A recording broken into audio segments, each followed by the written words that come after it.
Good morning, members. We have formed a quorum, and it's the appointed time, so let's get started. First item, confirmation of minutes. That's the meeting held on the 14th of December 2012. The Secretariat hasn't received any proposed amendments. Can I confirm the minutes? Okay, thank you. Information paper issued since the last meeting, 2 papers. And we also received from Mr. Wong Kwok-hing, dated 15th of February 2013, and also a response to Mr. Wong's question collected from the administration. And Mr. Ka-piu also wrote me a letter or 2 letters on the 12th and 13th of March concerning air conditioning on board the buses. And Mr. Wong Kwok-hing, you have received the reply from the administration. Would you like to say something? Well, I'd like to have a discussion of the relevant matter. I'll see what I can do in due course. Mr. Ka-piu and Mr. Gary Fang have written to me requesting that we convene a meeting for the issues raised. Well, first of all, I'm going to refer the matter in the letter to the administration and the bus companies, and then I'll see what I can do in arranging for a meeting. According to what you have said, you are going to pay attention to what follows. Perhaps we can put this on the list of outstanding issues. We should have a meeting. Well, yes, we acquire a number of issues to be discussed. I would arrange for a suitable occasion.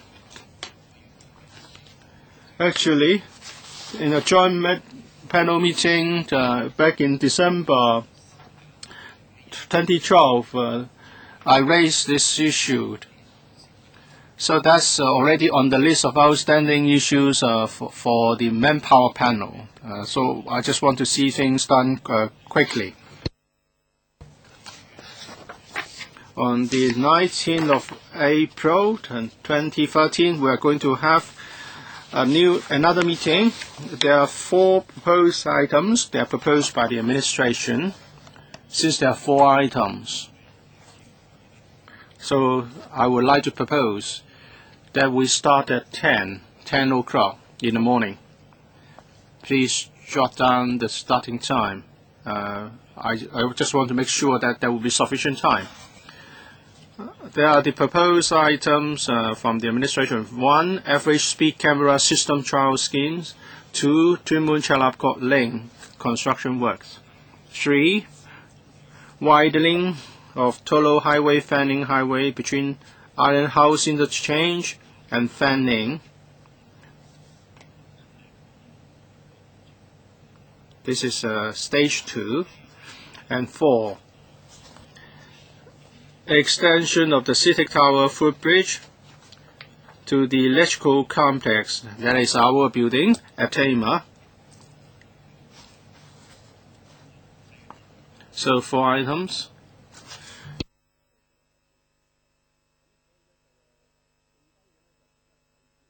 What do you think, members, about the 4 proposed items? Once again, may I remind members that on this 19th of April, our meeting will start at 10 o'clock. And on the 22nd of April, at 8:30 a.m., we are going to have a special meeting. Please jot down the time. As for the improvement of the traffic flow at Cross Harbour tunnels, we will be listening to the deputation's views on that day. The Secretariat will also be issuing a meeting notice to you and invite the deputations to come along and express their views. So that would happen on the 22nd of April at 8:30 a.m. Mr. Ka-piu. I want to say something about number 5 and number 8. I believe in April they will have concrete proposals concerning the new fare adjustment mechanism of the MTRCL and also the actual adjustments of fares. I'm going to arrange for that. I'll take care of that. Item 4. Toll adjustments of Western Harbour Crossing and Route 3 Country Park section. Let's invite the officials to come in.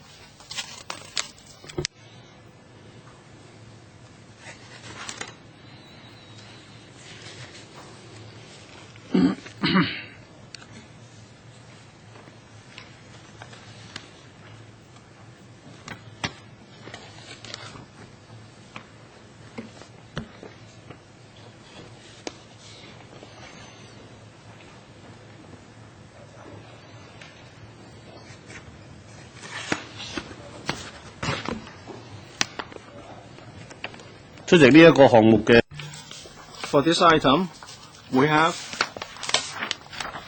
Mr. Yao Sing-mo, Under Secretary for Transport and Housing, Mr. Patrick Chan, Deputy Secretary for Transport and Housing, Mr. Cordelia Lam, Principal Assistant Secretary, Mr. Connie Ho, Senior Treasury Accountant, and also Mr. Tang Wai Leung, Chief Engineer, Transport Department. Over to the Under Secretary for introduction, please. Thank you, Chairman. Yeah, I would be giving an introduction on this item. In relation to the fare adjustment mechanism for the WHC and Route 3, well, they can be found in the law, and we have explained clearly in the paper what the mechanism is about.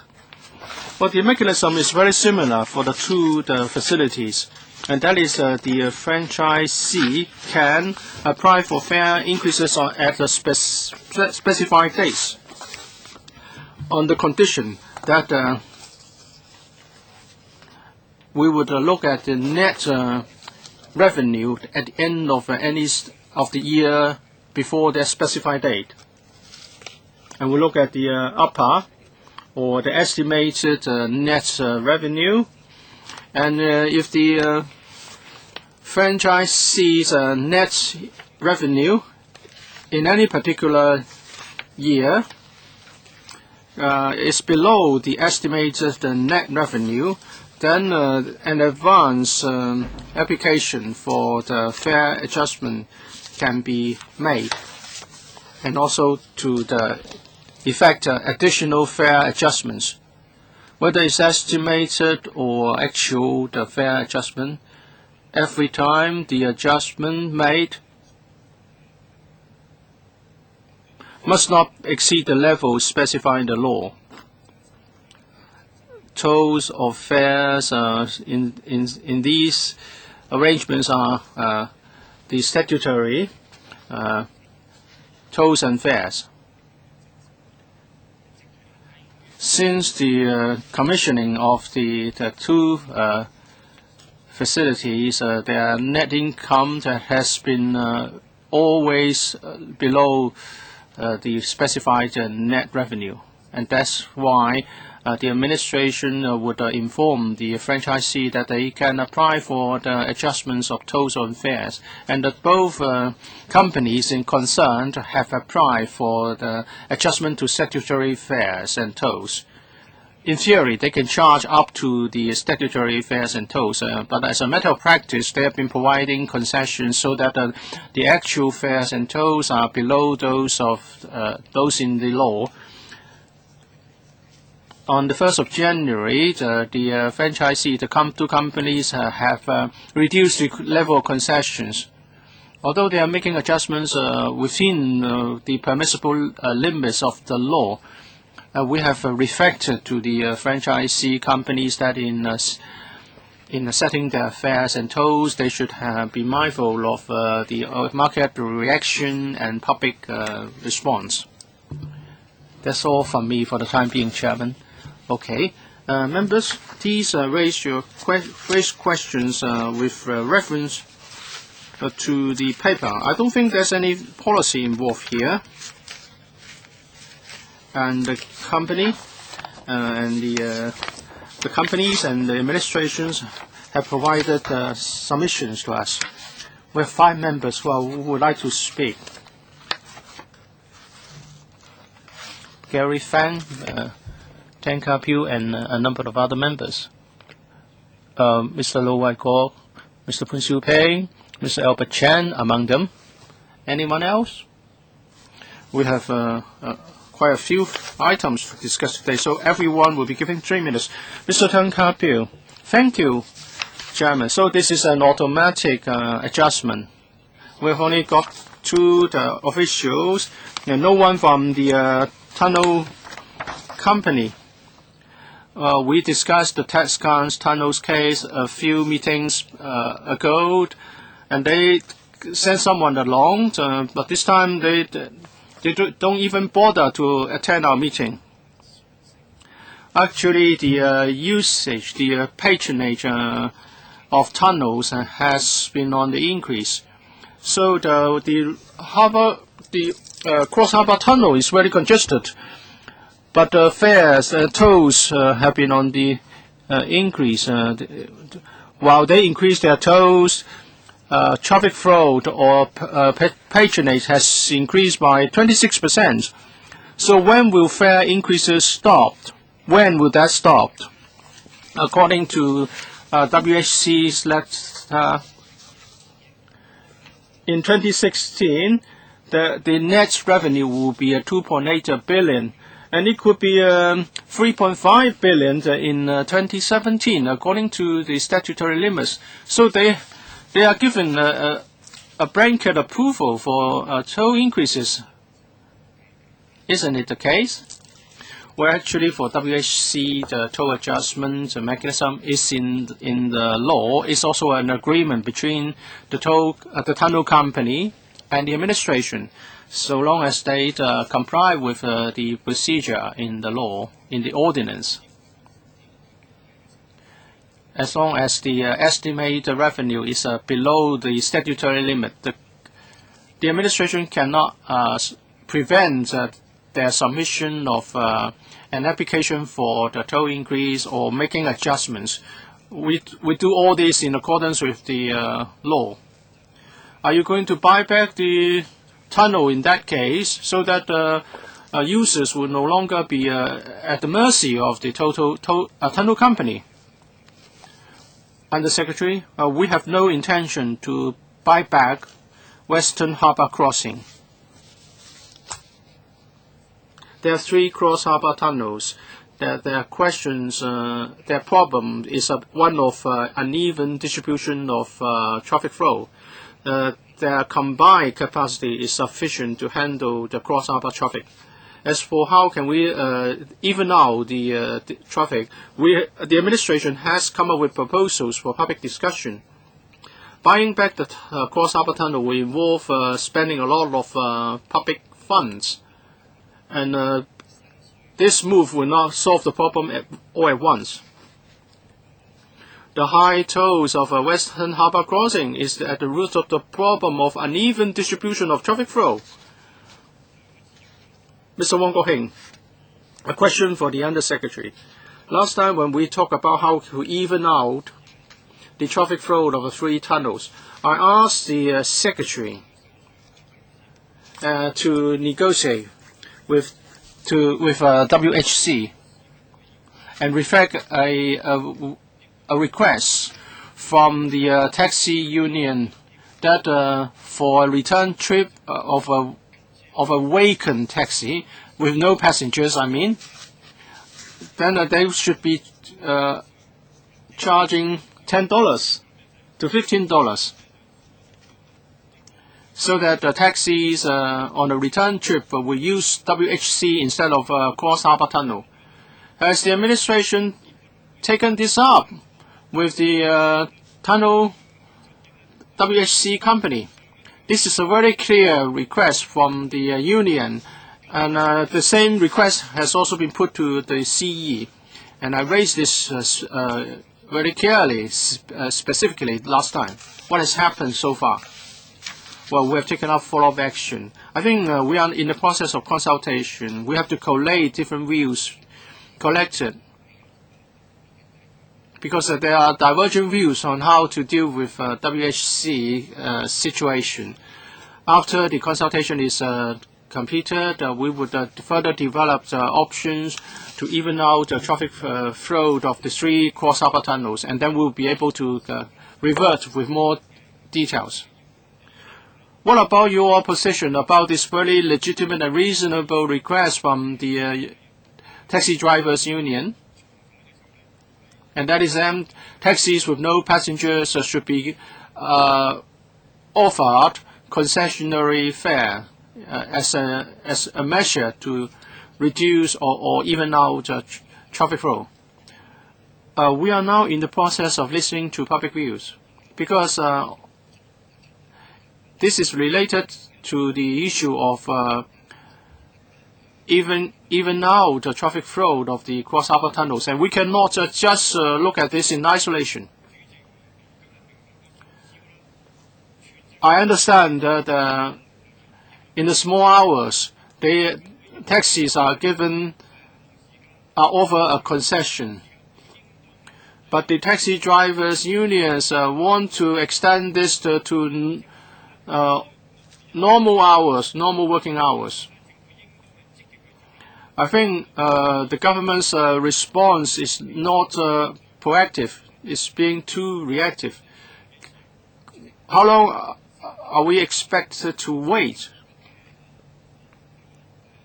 Well, this has to do with tolls and fares.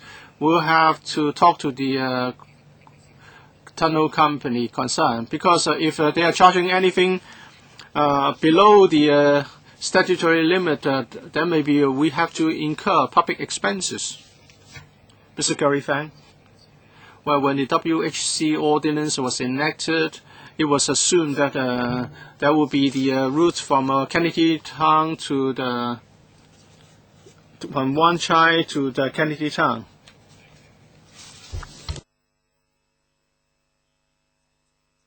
And also the central Wan Chai bypass will be completed. And the expected revenue will be $2.8 billion. If we say that there are 10,000 vehicles using the tunnel, each paying more than $155, they will still have a case for a toll increase. So they have overestimated the traffic volume. We have still more than 10 years to go before 2023. So every year, the toll would increase by a big margin. So what can the administration do to protect the public, the drivers, car owners, so that they would not be affected by the exorbitant tolls, given that the government has a big surplus? Well, yes, we appreciate your concern. There is still some time to go before the franchise expires for WHC West Harbor Crossing. So we have to respect what's stated in the ordinance. The problem about cross-harbor traffic is uneven traffic distribution. Earlier on at the transport panel, when we conducted the consultation, we already said that we should deal with the traffic diversion for the 3 tunnels first. The traffic congestion in Central cannot be dealt with in the short run. That is, they're going to be dealt with before the commission of the Central Wan Chai bypass.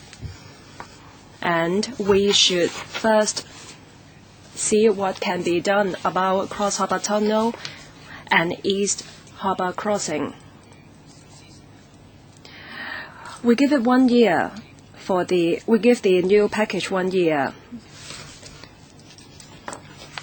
And the Central Wan Chai bypass will commission in 2017. It's only then that we have a full picture. And by then we will know how to deal with this situation in West Harbor Crossing. We appreciate lawmakers' views on the situation in WHC. Well, the Central Wan Chai bypass will only commission in 2017. It's a long time away. The government put in resources to build the tunnels, but at the same time, you haven't got any supplementary measures to deal with the traffic.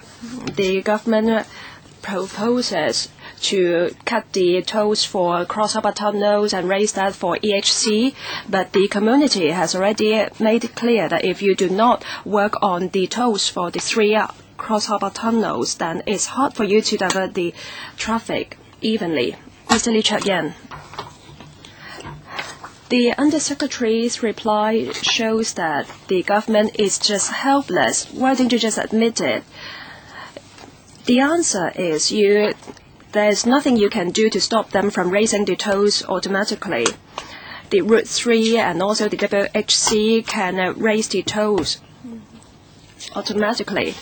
You talk about the diversion of traffic to the 3 tunnels, but that's not the case. That's not happening in reality. You simply divert the traffic to 2 tunnels only. Now I want to focus on Route 3. If you do not have traffic diversion, Chunmun Highway will be heavily congested, and after the tolls raise, the Chunmun Highway will be even more heavily congested. You may say there is West Rail, but Chunmun residents are already paying a high price for the situation because there's no other highways going between Chunmun and the urban area. Now, you say you may only consider buying back WHC in 2017, but you can buy back Route 3 now.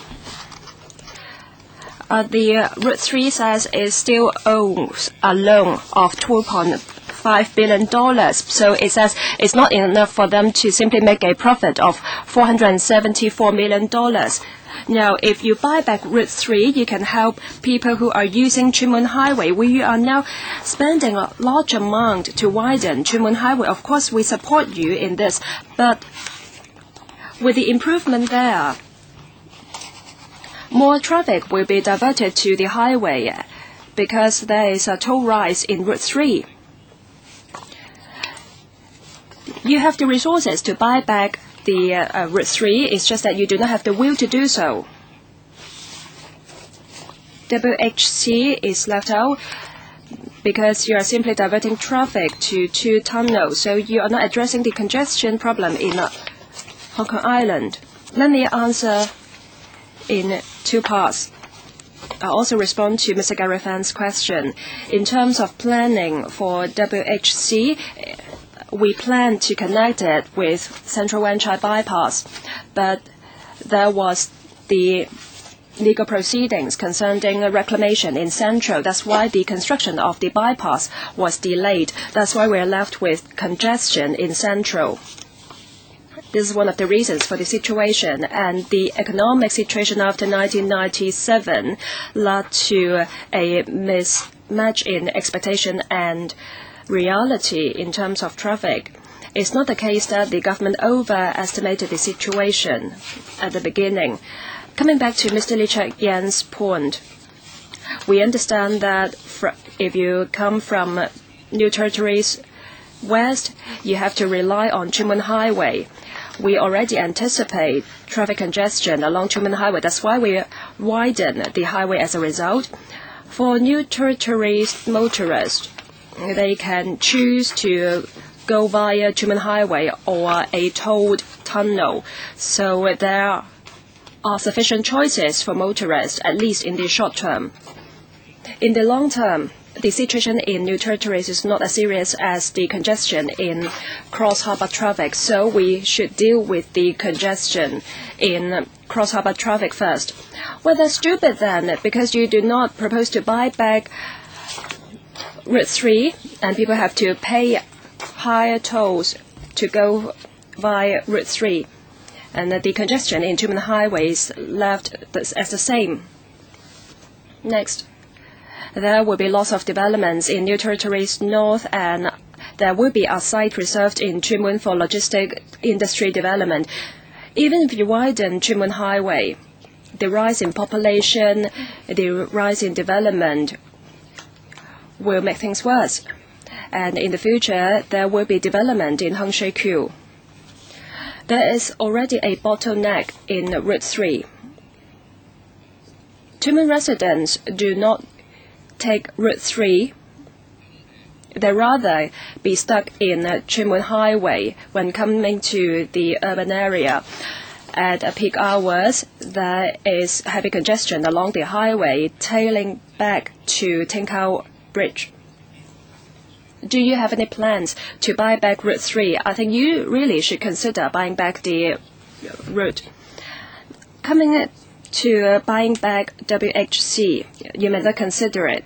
But at present, we see traffic congestion in Cross Harbour Tunnel all day long.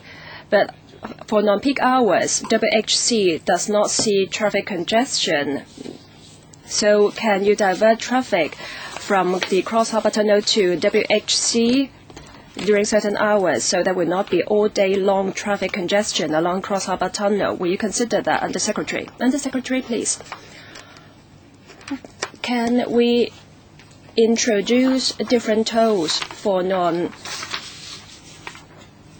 hours in WHC? And we consider it in the consultancy study. Now, Hong Kong is a busy city. We see busy traffic in Hong Kong most of the time. If we introduce different tolls for different hours, motorists may make their own choices, which will lead to changes in speed.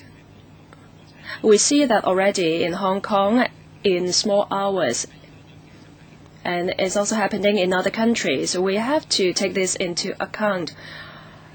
And if we introduce such a measure, we first have to discuss with WHC operators. The existing tolls and the statutory tolls, between them there is a large difference. And if we introduce the measure, we may have to pay a high price. So this is not the appropriate time for this measure. Does it mean that the administration can do nothing when it comes to toll increases? That's not the case. At the previous TP meeting, we already proposed measures like diverting traffic to 3 tunnels. This is one of the measures we can roll out. Mr. Lo Wai-kwok. WHC and Bridge 3 Country Park sections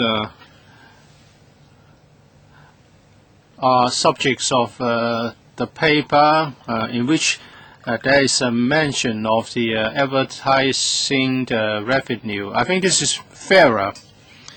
Yes.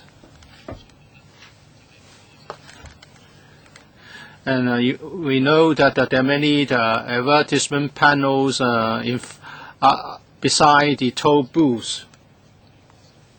So I think the question is whether they will take this take the advertisements revenue into account in toll adjustments. Although the revenue is not very high, it's still a source of revenue. Is there any restriction on the number of such panels or billboards? Of course, safety comes first. Nothing should be done that would affect driving safety. Is there any regulation on this? Under Secretary. Yes, the tunnel companies derive some income from advertisement, but the sums are small. Well, I can supplement in writing later. Of course, we would pay particular attention to safety to see whether the advertisement panels may give rise to problems. But we are aware of the issue.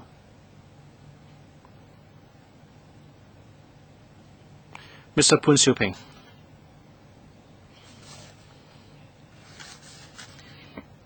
WHC and Route 3 have announced that their toll increases, although the administration has asked them to pay attention to people's affordability. But we know that the red minibuses, public light buses, have adjusted their fares on receiving the news that there will be toll increases.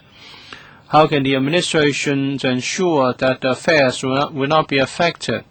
And you are not going to buy the tunnel back, and there is this established mechanism in the law.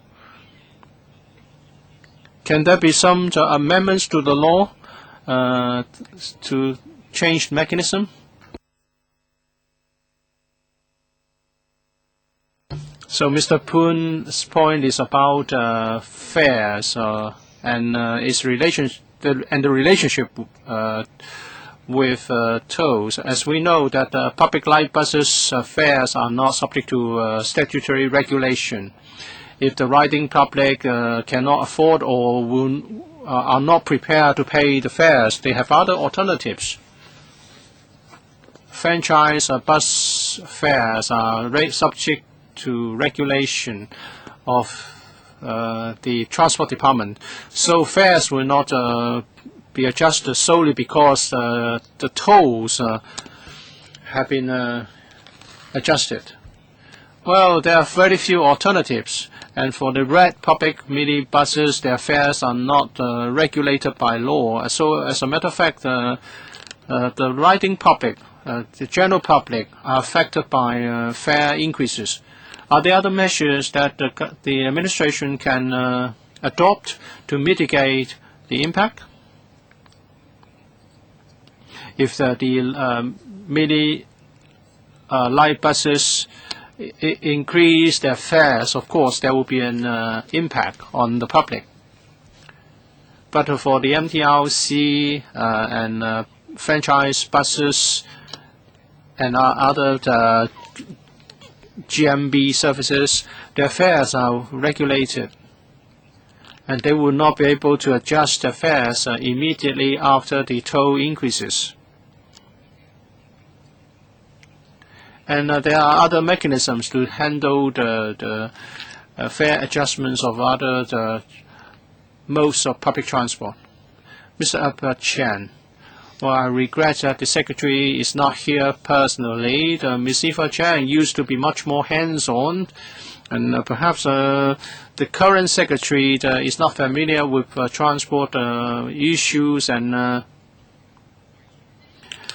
he seldom attends our meeting. So I would like to put on record my criticism of his inability to attend our meetings. Actually, there are only a few options for the administration. Either you look at the franchise agreement or the fact that there is competition so that they would not increase their tolls lightly, or you can provide some incentives. You can ask them to give up the franchise and buy back the tunnel, or you can take it back, citing public interest. So there are only three options for the administration.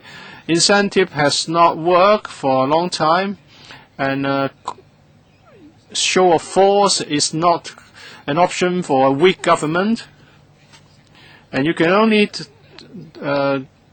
do a better planning so that there is competition and deter the toll increase. 10 years ago, there was the proposal for Route 10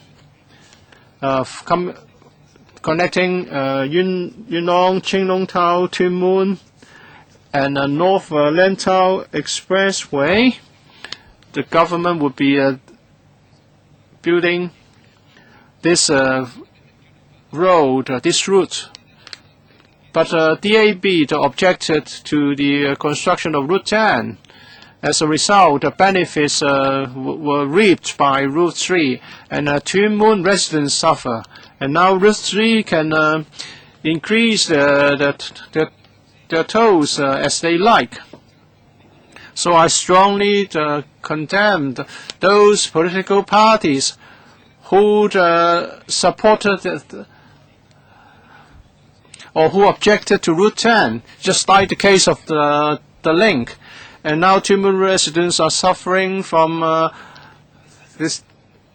the lack of proper transport infrastructure. They are just trying. These political parties are trying to hoodwink the public. My question is whether the government would be buying back the tunnel and Western Harbour Tunnel and Route 3. Well, we have no intention whatsoever to buy back the two tunnels at this moment. So you are actually evading the issue. You can just say you are considering it, and that in itself would be a deterrent. Mr. Chung Kok-ban.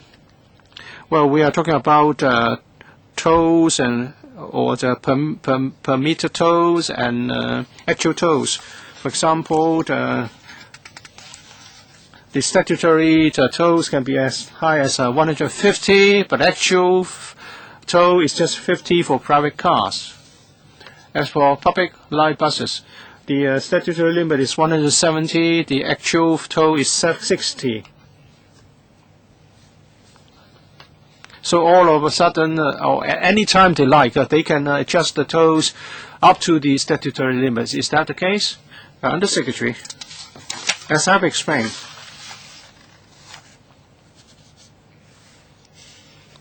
when the revenue falls to a level in the schedule of the ordinance, if they fail to gain the estimated net revenue, the company is entitled to apply for a toll increase, and the government cannot reject the application because that's provided for under the law. But the rate of increase is regulated by the law. Within the statutory limits, the company can increase the tolls as long as the tolls are below the statutory levels. They can choose to peg the actual tolls at whatever level as long as they are below the statutory levels. But every time the government would ask the company to pay attention to public affordability and accessibility. So every time, generally speaking, they would not be charging up all the way up to the statutory maximum. Well, if you look at the Eastern Harbour crossing, 5 or 6 years before the end of the franchise period, they would increase the tolls excessively. They would quote some reasons to support the toll increase. Well, since the actual and the statutory tolls have a big gap, and in 2023, the WHC franchise is going to expire. So a few years later, they may try to seek 100% toll increase if necessary, because that's within their power to do so. Or private car owners can refrain from driving. But what about public transport? You are saying that public transport operators may not be able to increase their fares immediately after the tolls have increased. Well, the scenarios is likely to happen, but I think the government has to comply with the law. Well, the Eastern Harbour crossing toll adjustment is a mechanism regulated by the EXCO. EXCO may or may not agree to the proposed toll increases, but it's different. Western Harbour crossing is regulated by the ordinance in relation to toll increases. We will take into account relevant issues in handling the WHC's toll increases after 2017. Mr. Leung Kwok-hing. Of course, this is a failure in relation to WHC. and now you want to do something about Eastern Harbour Crossing and Cross Harbour Tunnel. There's nothing you can do about Western Harbour Crossing. And it's a total failure in relation to the traffic in the western part of Hong Kong Island. Mr. C.Y. Leung claims that he is proactive appropriately, and he advised people not to elect Mr. Henry Tang. And he knows Mr. Zhang Song-qiao, and they were now at the MPC meeting. He should have a word with him. Can the administration buy back the tunnel at a good price? And the same is true of Route 3. Well, it's another case of government business collusion, as suggested by Mr. Chan. The design is totally unreasonable. Maybe you can explain, Undersecretary, which company holds or owns the WHC? Then I will have to conduct some investigation as to whether C.Y. Leung will have the guts to deal with this company. Undersecretary, the majority shareholder of WHC is a company by the name of Gong Tong. Who owns that company? Is the owner the one who runs a driving school and who recently dismissed some driving instructors? Well, and also the name. What's the name of the owner? I think the biggest majority shareholder of WHC is a company by the name of Gong Tong. Do you have the name of the owner? If you don't have it, say so.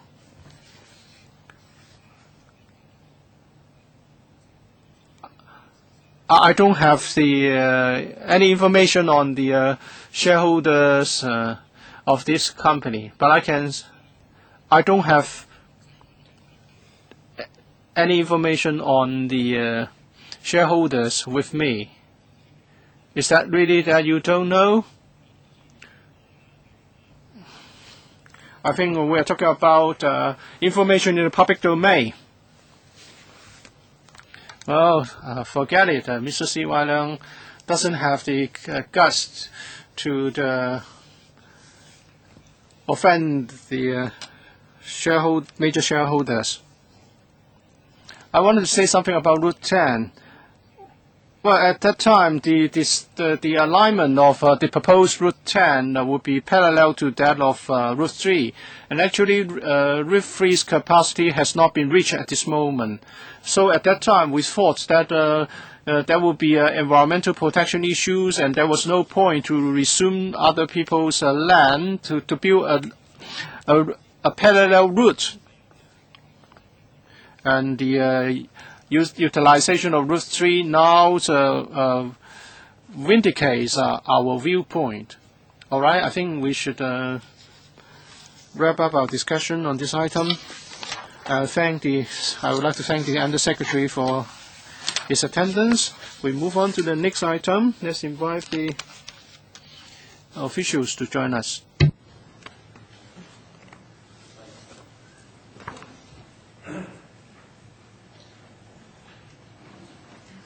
下一個議程呢係喺政府。All right, next item. Installation of stop-and-go e-payment facilities at government-tolled roads and tunnels.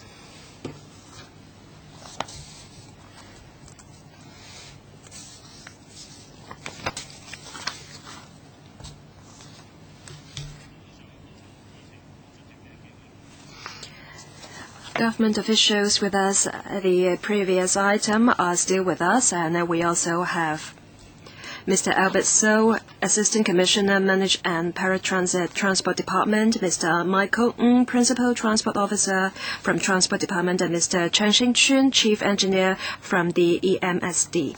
Welcome. And the Secretary, if you're ready, will you take us through the paper? Thank you, Chairman. Let me just give you a brief introduction The retail sector and the financial sector are making use of e-payment with the advancement of technologies, and members of the public have suggested making use of such e-payment facilities for public transport fares and car parking fares. So they suggest this paying tolls for the toll tunnels and roads. And we expect if we introduce the stop-and-go facilities, the estimated cost will be $45.53 million. And members of the public can make use of contactless smart card and prepaid cards to pay for the tolls. At present, motorists can choose whether they want to go for the auto-pay toll booths or manual toll booths when they cross the tunnels. To ensure road safety and efficiency, we propose to introduce the use of e-payments at all manual toll booths. We welcome contactless smart card operators to join us to roll the scheme. We will consider the popularity, the cost of using the cards in identifying the right operators, card operators. We'll also consider using whether we should use a common card reader or insert different card readers if we roll out the scheme. Subject to members' support, we will apply for funding with the Finance Committee for the scheme. It's expected that in May or early 2016 or earlier, motorists can make use of the e-payment facilities. That will bring more convenience to motorists. And I welcome members' views on the proposal, and I hope I can get your support. We have 8 members: Mr.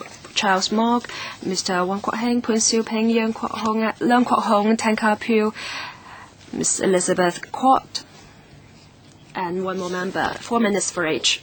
Mr. Charles Mok, over to you. Thank you, Chairman. I'm not a member of the panel, but thank you for allowing me to raise certain questions. Concerning the tolls, I think most problems motorists experience is that they have to pay monthly payment for auto toll. And some do not wish to pay the auto toll monthly payment. So I welcome your suggestion for stop-and-go e-payment. But there is something I heard about. I can tell you and see if it's correct. Is that the tolls cannot be adjusted, and that's why for auto toll people have to get paid the monthly payment. Say, for example, the toll is $20. Does it mean that if I use the AutoPass card, the amount will be deducted from the card, or will I have to pay further as a kind of administration fees? And if you roll out this scheme, is it the case that people do not have to pay the monthly payment for auto toll if they switch to the scheme?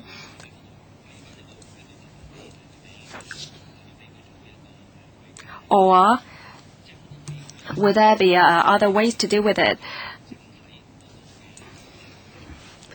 You want to boost the utilization rate.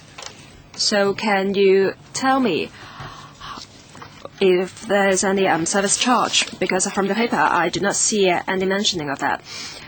Under Secretary, for motorists, when they tap the card at the toll booth, the toll to be paid is the one listed at the toll plaza, which is also the statutory, what is set down already. As for the service charge, actually it's mentioned in the paper. we estimate the annual expenditure for that will be $15 million. And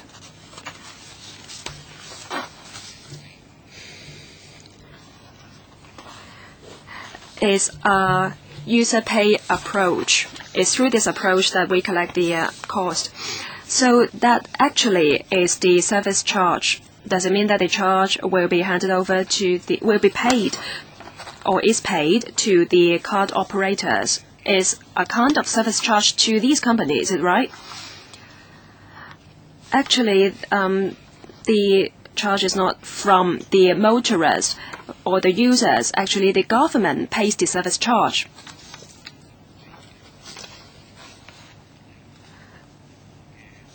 There are charges imposed on using government facilities, and people still have to pay service charge. Is there any difference between auto pay? So if I switch to the easy stop and go, I do not have to pay the monthly payment under auto toll. For auto toll,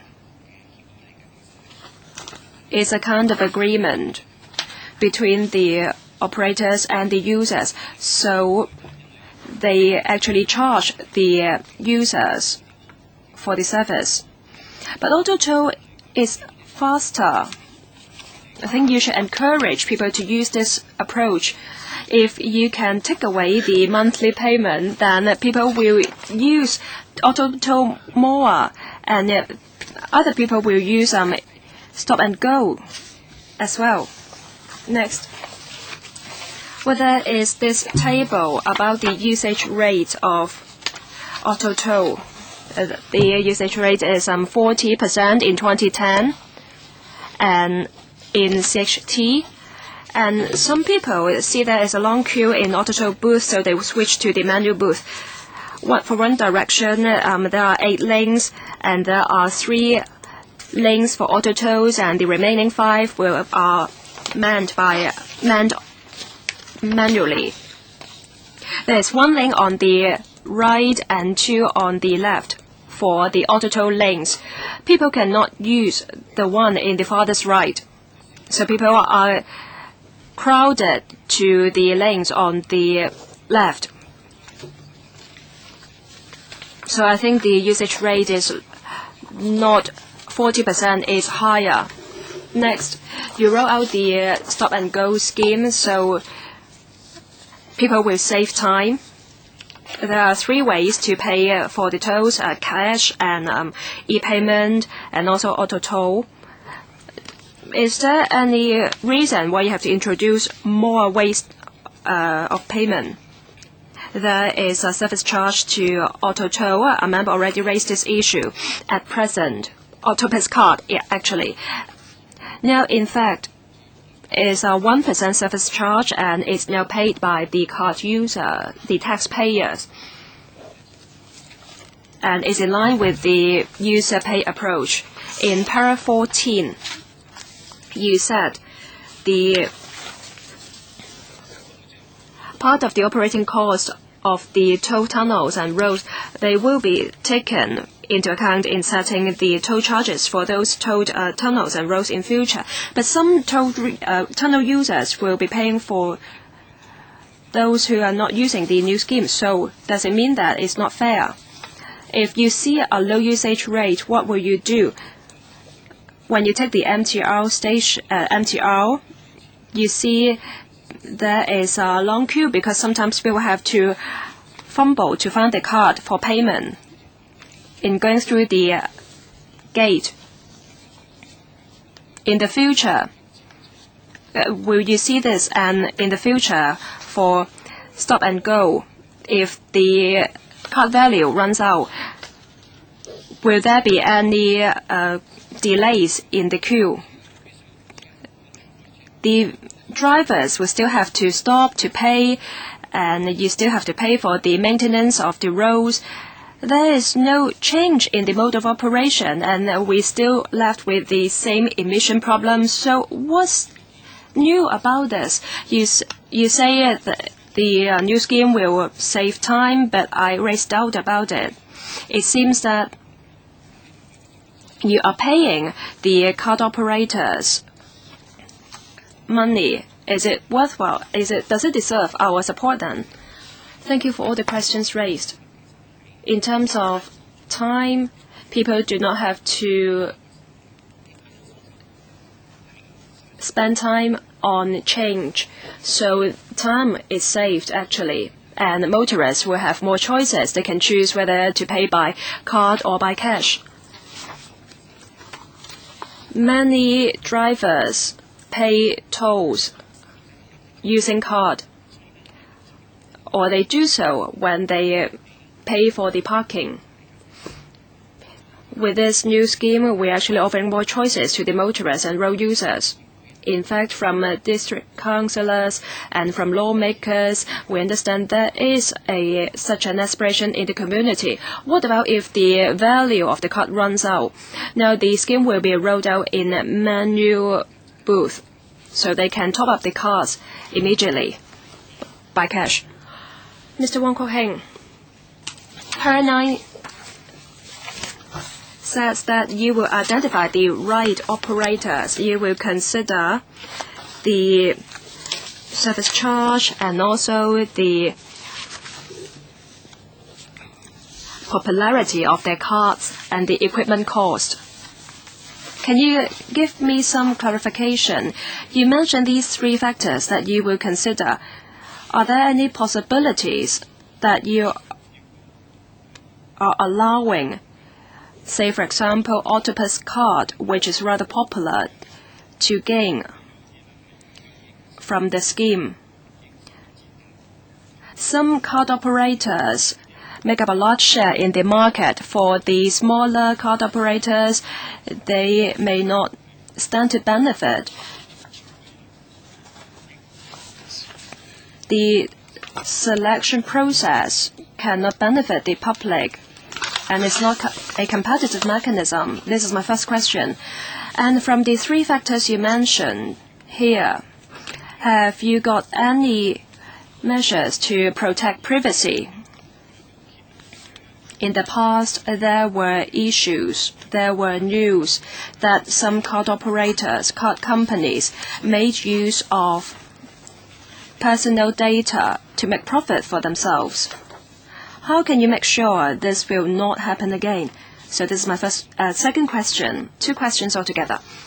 And the Secretary, when we go for open tendering, we go by a number of factors in selecting the right operator. We look at the popularity because we want to make it convenient. Of course, equipment costs and transaction fees are equally important in our consideration. The question is whether we are going to benefit a particular operator by doing this. Well, actually, precisely, there are other operators who have indicated a wish to the government, saying that they have the ability to compete. So we must have an open tender exercise to compare the pros and cons of different modes. We cannot jump to any conclusion now. It would certainly favor a certain operator.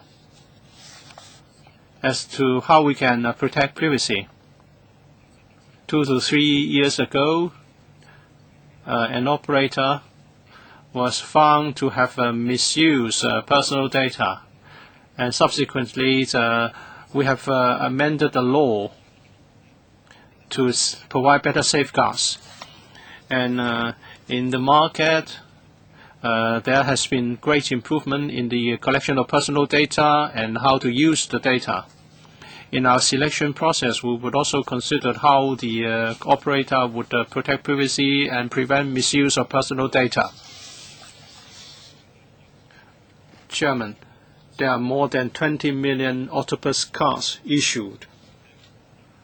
If we look at the first factor, popularity of the smart cards, so I believe this is a blatant attempt to confer benefits on Octopus card. No other smart card operator is in a position to compete with Octopus card.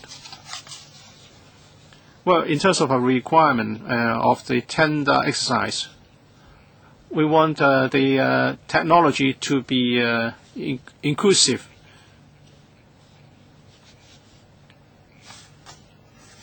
And that is to say, we want the card reader to be suitable for different smart cards. So we are not favoring any particular smart card operator. So in the future, maybe we can use either Octopus card, a Visa card, or whatever card, as long as the payment system can support the card. Yes, precisely. Mr. Poon Siu-ping.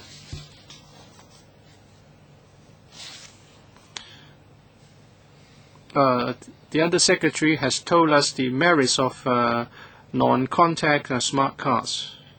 I want to know to what extent can traffic congestions be alleviated by using smart cards? And secondly, after this proposal is implemented, what about the impact on manpower and workload? Although the booths will still be manned, but there will be changes to the nature of work. What are the arrangements to be put in place? Undersecretary, let me briefly respond to Mr. Poon. If we use a non-contact smart card and without the need to have change given, the time can be saved by half, so the processing time can be shortened. As for congestion, the problem does not lie with the booths, but with the tunnel. For more congested tunnels, the use of smart card may not be able to make a big difference. As for manning, the man booths would handle cash and other means of payment. So there will be no change in our estimation to manpower. But of course, in the initial phase, the employees may have to get some training to get adjusted to the new mode of operation, the new mode of toll collection. So they may have the employees may have to handle payment by smart card or to collect the cash tolls. There will be some change to their nature of work. Would their conditions of employment be improved as a result? Well, there are just some changes to the operation, and it's not difficult to get adjusted. So we do not think that the workload would obviously be changed. Well, if you tap your card, it's done by the motorist, not that you have to hand over the card to the toll collection staff. But there are different tolls for different types of vehicles. Would the employee be required to press the right button so that the right toll can be collected? And then for cash, they have to give change all the same. Well, you have to press a button to pay the toll. Undersecretary, you are trying to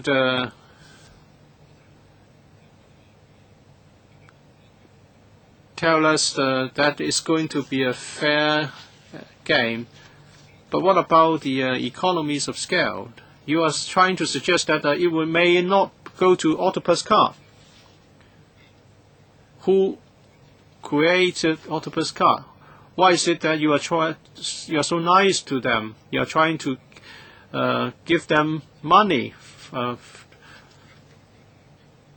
and you are allowing them to achieve even greater economies of scale. I think they are going to get an even bigger marginal benefit, and Octopus card will stand to benefit. Who owns Octopus card? MTRCL? So you support the MTRCL through this measure, and tunnel. You support the MTRCL not just in relation to the railway operations, but also to the tunnel operations. Is that what you want to achieve? Well, Octopus Card is owned by a number of public transport operators. Who's the majority shareholder? Well, I think the objective is to make a toll payment convenient, and we allow them one more option. Well, I don't know who owns Octopus Card. The point is you don't have to give them any subsidies through public funds. You are going to create an unfair competition environment. I think members have pointed out the problems of doing this. So you are benefiting the MTRCL to the tune of $150 billion.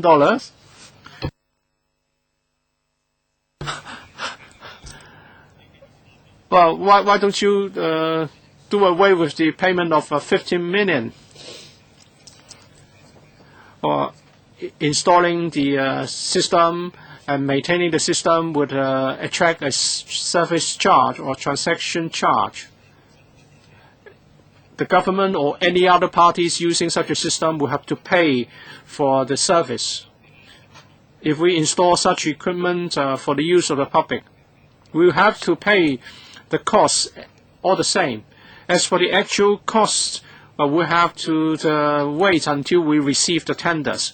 Well, we're just giving an estimated cost here. So whoever wins the tender would require a payment to be made. Whether it's the Octopus Card or any other card operator, they would be requiring a service charge. So we're not doing this to increase the revenue of a card operator. We're just paying the service charge in accordance with our established principles. Well, why don't we have a wager here? I would say the Octopus Card would enjoy a 90% chance of winning the bid.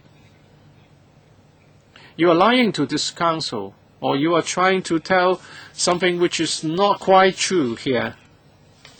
Mr. Hon Ka-piu. Well, to enrich our discussion, because I do know a little bit about MTRCL, I can tell you MTRCL has appointed senior executives to be CEO and executive directors of Octopus Card Company. It's a subsidiary. MTRC owns 57.4%, KMB 12.4%, New World Bus 8%, and KMB 20-odd%. Well, it may or may not be Octopus Card, although we assume it will be the Octopus Card. If we use public money to solve social problems, then there's no question of the user pay principle being relevant or not, or whether it's fair or not. We agree that not all tunnels are congested, but you know, even the Aberdeen tunnels is congested sometimes, and not every tunnel is congested. And the administration has not been able to tell us how helpful it's going to be to have Octopus Card installed for collection. And we're talking about $180 million because they are talking about $15 million per month. It's $15 million per year. Sorry for that, $15 million per year. We believe the total labor cost is just $10 to $20 million every year. We have 72 booths and we have 3 shifts. They are paid each $10,000 a month. So you have this new system, and the cost is doubled without achieving a very clear improvement to congestion. Why don't you try this out in congested tunnels to see if it works? Otherwise, the $15 million will attract criticism, which is not going to be nice. Undersecretary, the system is proposed to allow the users one more chance to make it more convenient for them to pay tolls.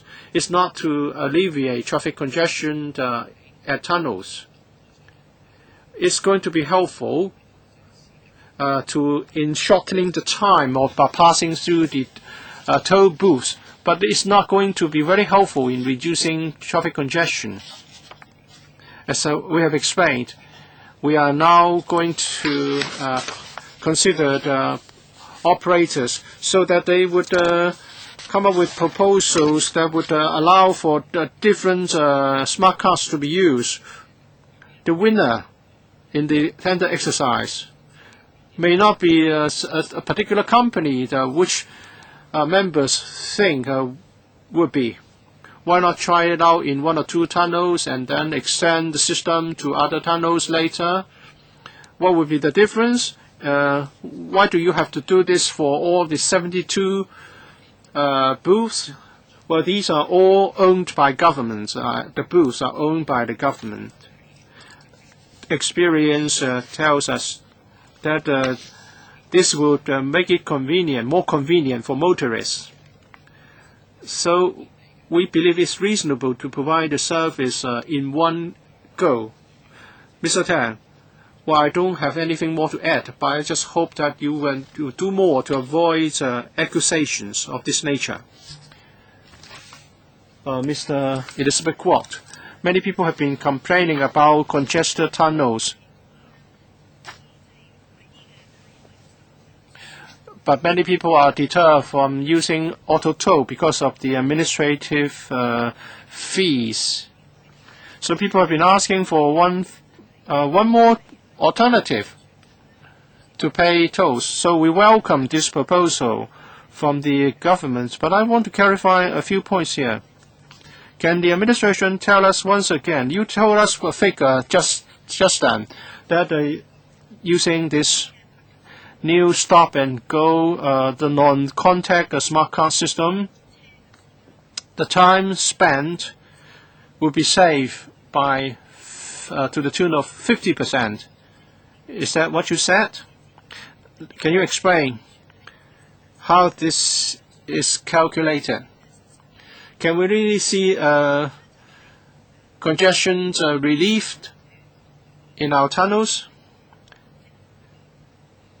And what is the relationship between auto toll and the government? Is there a term to the contract? And in the new exercise, you are going to go for a tender exercise. You want to use more and newer technology. What about auto toll? And I believe that there is more than one technology for auto toll payment. There are other companies which may be interested. Would that be a new tender exercise so that competition would bring about improvement? It seems that there is a monopoly enjoyed by auto toll. If there are more operators willing to do the same service, or maybe the service fees can go down, thereby benefiting motorists. Thank you for the question. A brief answer. If change is involved, that will take up to 10 to 12 seconds from our experience. But if you use the smart card, 5 to 6 seconds. That's how we came up with the amount of time saved. For your second question, now with the new facilities, we're offering up more options to members of the public. And we're also offering them a convenience. And our purpose is not to relieve congestion in tunnels. We just want to offer more convenience to motorists in going through the tolls. For auto toll,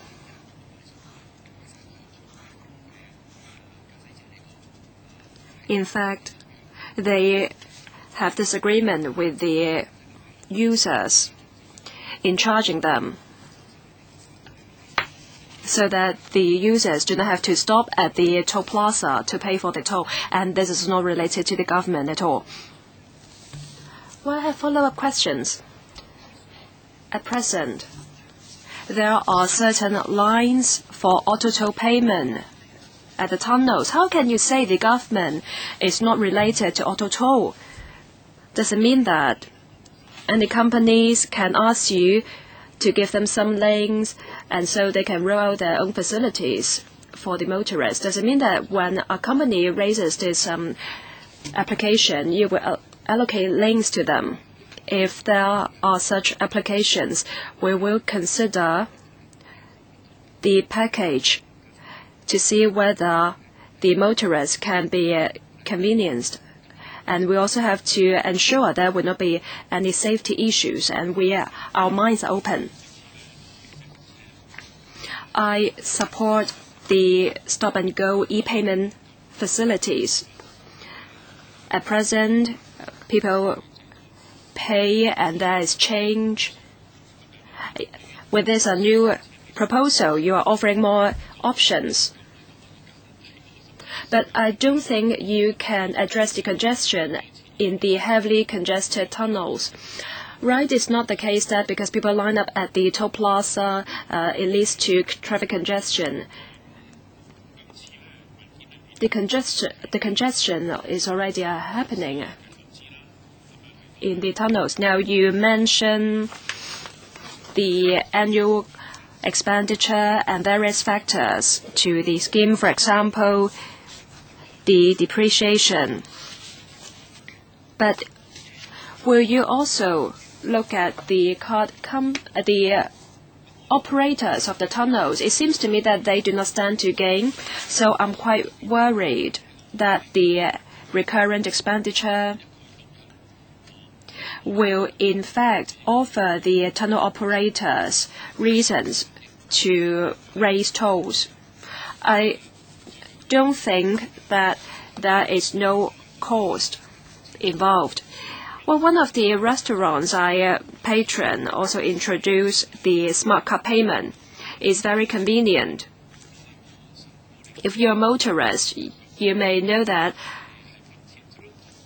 if you are in a no change lane and you don't have any cash or any change, is very inconvenient. So with e-payment, it's actually more convenient to the motorist. That's why I would like to ask you more about the cost effectiveness of the whole proposal. Chairman, Mr. Low has it right. To the tunnel users, they save time and it's more convenient to them. In terms of alleviating congestion and in terms of manpower, the effect is not so significant. I have to admit that. But the tunnel users already raised this point strongly, and in rolling out the facilities, in fact, we're offering more options to them. The tunnels are government facilities for members of the public, so we propose to roll out e-payment. I have one more suggestion. For Hong Kong people, we make use of smart card for payment. This practice is the best around the world, and we are really the pioneers, and we are famous for this around the world. I came into contact with engineers from around the world, and they came to Hong Kong to understand how we do such a good job in this. I understand, and I know that the engineers from Seoul also came to Hong Kong for this particular reason.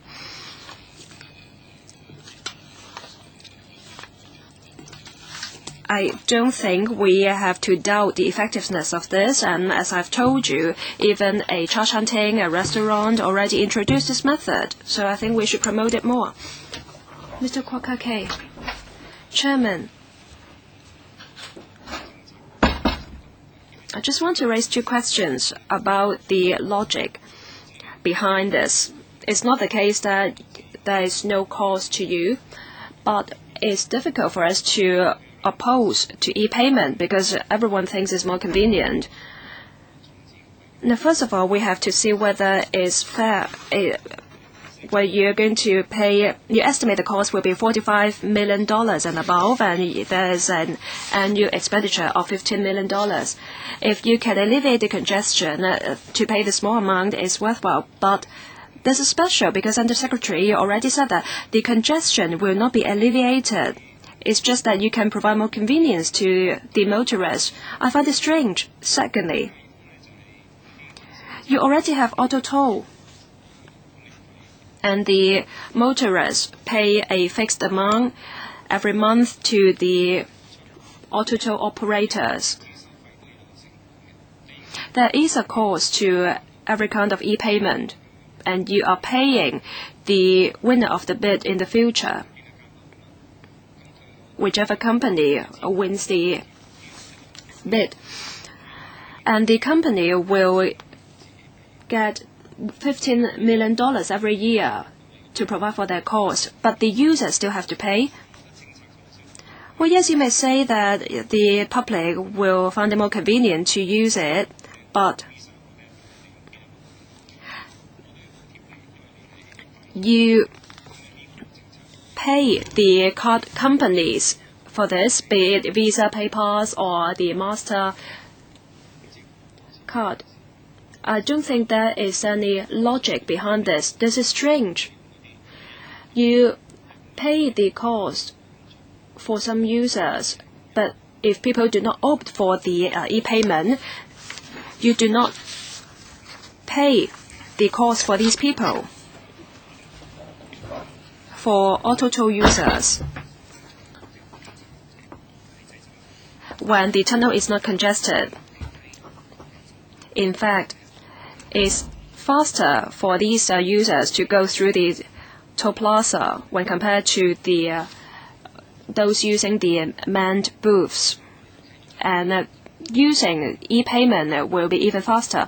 And e-payment method is more and more popular. And the members of the public's expectations are rising. In introducing e-payment, we're offering more options to the motorists. Well, I think this is good. Of course, we have to pay for the cost. Then there is expenditure.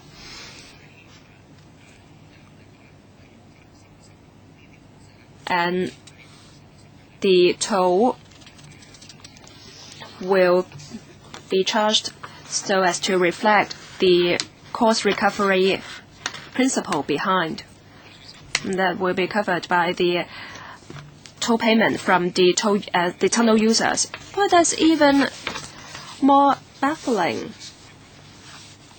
People paying by cash and auto toll, they will not find it more convenient, but you do not pay the cost for these people.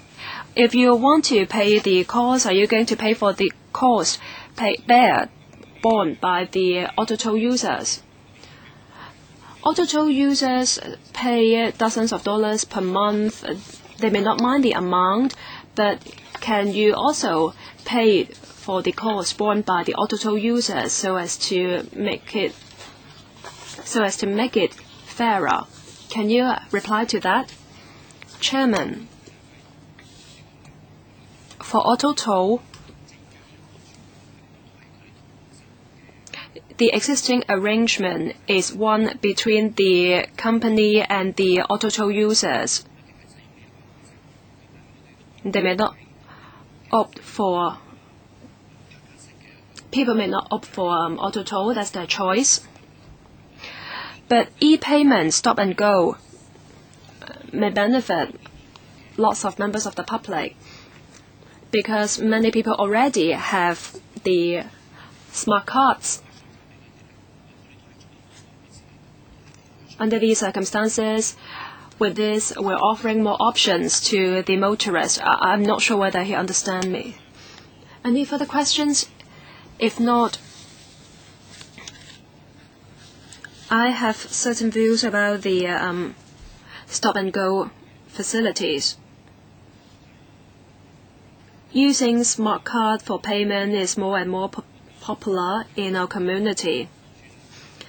Mr. Low already gave you some examples. Even in the market, people pay by octopus card. When you take a taxi, a minibus, you pay the fare by octopus card. And this payment method is gaining popularity. It's actually helping the promotion of e-wallet or e-purse. So I think the stop-and-go facilities is actually keeping up with the trend. For tunnel management, we haven't seen any improvement over the past decades. In other jurisdictions, vehicle classification, identification, and toll payment, they are way ahead of us. In Hong Kong, we rely on the toll manner to the toll officer to press a key to register the car classification and the toll paid. But around the world, e-payment is already very popular. So I think in the future we should move towards e-payment, because first we can relieve the workload of the workers, and we can also significantly reduce the time spent on toll payment. You can only put it on trial in 2016. That means you spend 3 years on the whole scheme. I don't know why you need so long. I hope you can, subject to FC's approval, I hope you can roll out the scheme as soon as possible, say for example in early 2015 or late 2014.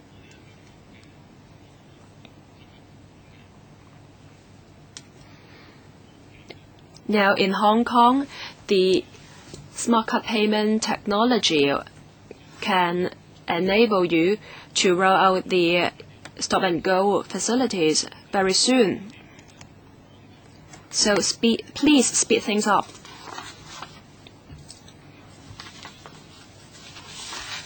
If you roll out stop-and-go in all 7 tunnels, if it's successful, you can also do it in some other place, non-government tunnels. For traffic flow,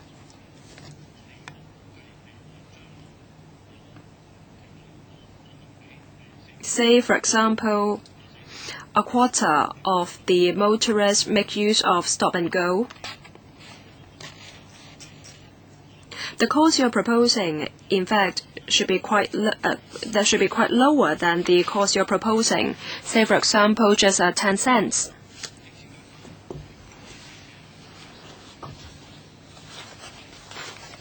Even if you are to recover the cost from the road users, I think they only have to pay a small amount. Next, Mr. Jeffrey Lam.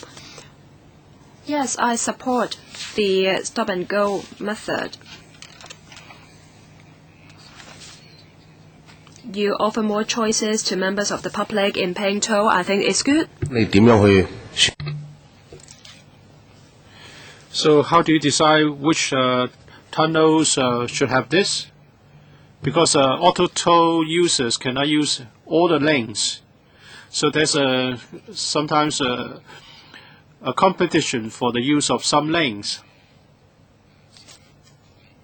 Are you going to adopt a new thinking? Are you going to allow auto toll to be used in every lane? Can you allow auto toll users to use all the lanes as long as the system is there, whether it's a manned booth or not? Let me respond to some of the questions first. First of all, the timetable. We'd like to do this quickly, but we have to be realistic about the time frame. the current timetable will take us to 2016. We have to consider two things. We need to go through an open tender exercise. There are 3 parts, and we need 15 months. And also our tunnels are operated around the clock. In the small hours, the traffic flow will be lower. So installation can only take place at night, after midnight. So we need a few months. Of course, if we can complete the whole thing in a shorter time frame, we would certainly go for it. As for the use of a more advanced electronic system, electronic identification system, we can certainly consider such options. But if we go for such systems, there will be privacy concerns. If people think that the convenience is more important, well, we can certainly consider these options. As for Mr. Lam asks whether auto-tow users can use all the lanes. Well, according to statistics, the ratio between auto-tow users and man booths is more or less 50-50. So with this new system, people would pay by smart cards.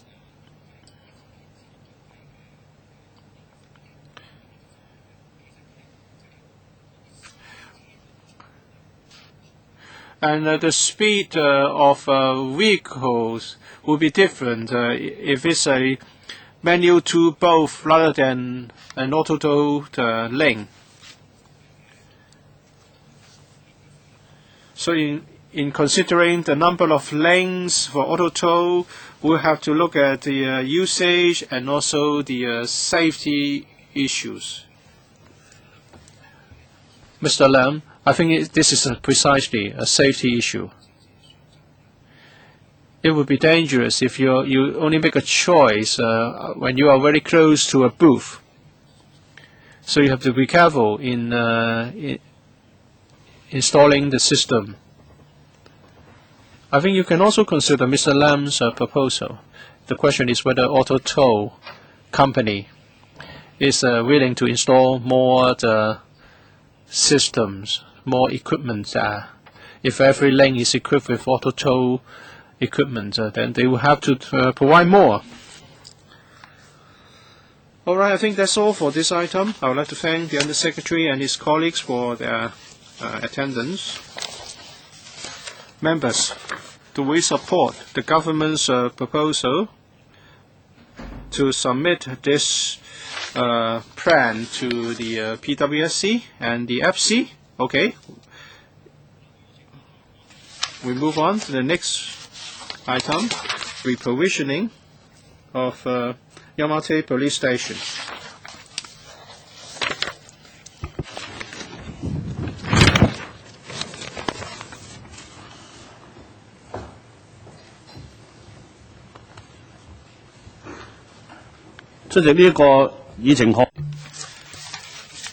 For this item, we have the Undersecretary and Mr. Everto, Principal Assistant Secretary for Transport and Housing, Mrs. Joanna Kwok, Project Manager, Major Works, Highways Department, Mr. Yu Da-chung, Yao Chim, District Commander, Hong Kong Police Force, Mrs. Elisa Lee, Acting Chief Superintendent, Hong Kong Police Force, Mr. Yu Wai-kang, Chief Project Manager, Architectural Services Department, and Mr. To King-hang, Deputy Project Manager, Highways Department, and Mr. Anthony Low, Assistant Commissioner, Transport Department. As the Undersecretary has to take a comfort break, perhaps Mr. To, you can introduce the paper. Thank you, Chairman. We have a PowerPoint to present our proposal. If it's agreeable, I'll invite my colleague to give the presentation. Who will do this? Mr. Toad, right? Thank you. Chairman, this is about an advanced project for Central Kowloon route, and that is the reprovisioning of Yamate Police Station. Let me say something about Central Kowloon route first. This is a express route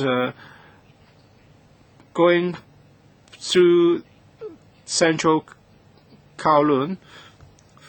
This will link up with West Kowloon highways from Yamate interchange all the way going to Kai Tak development and going through Kings Park, Yamate, and Matau Kong.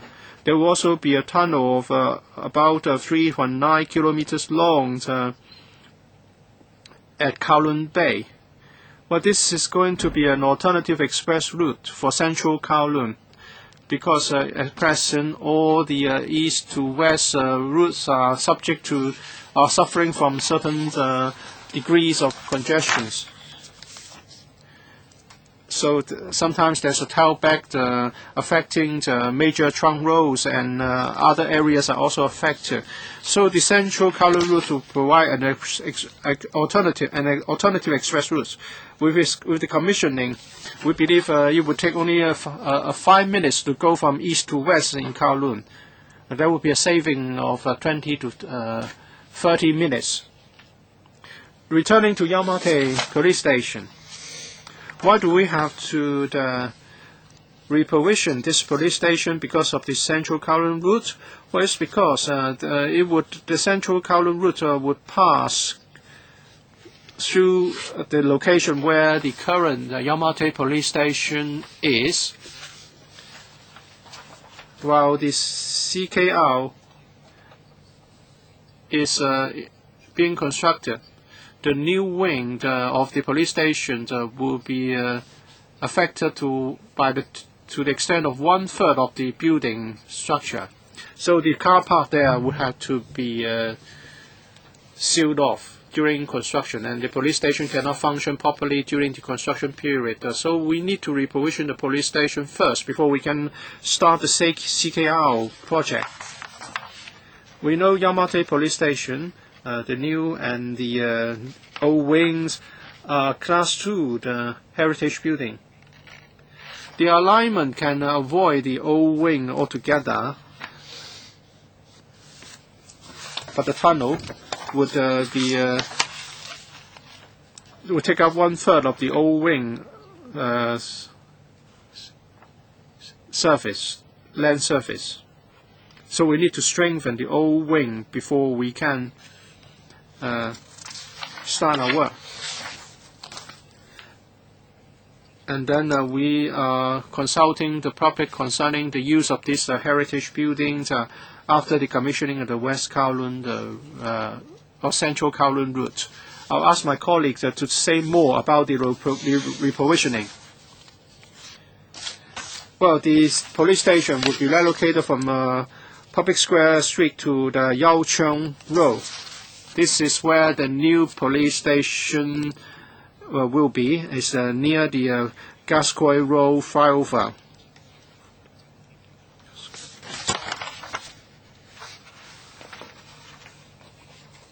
This is the location of the new location as indicated in this slide. And in between you have the flyover, and then next you have the existing police station. The facilities in the new police station will be more or less the same. There will be a reporting room, an interview room, an office, supporting facilities, dangerous goods depot, and a parade ground, as well as a car park for police vehicles. There are other facilities for police officers, such as the changing rooms and ancillary facilities, such as briefing rooms, storerooms, and so on. The new report room would feature new open-styled counters and also some counters with screens to better protect the privacy of citizens. In the public engagement exercise conducted in December 2012, the public expressed support for the reprovisioning plan, and also in February this year we consulted the Community and Construction Committee of Yaoqing District Council, and members supported the plan. The estimated project cost is $980 million. If this is supported, we are going to submit a proposal to the PWSC in May 2013 to upgrade the project to grade category 8, and then we would apply for funding in June this year to the Finance Committee. Mr. To, let's return to the progress of Central Kowloon Route. In 2007, this council approved funds for the investigation, site investigation, and a preliminary design. And we also embarked on the first phase of a public engagement exercise to gauge public views.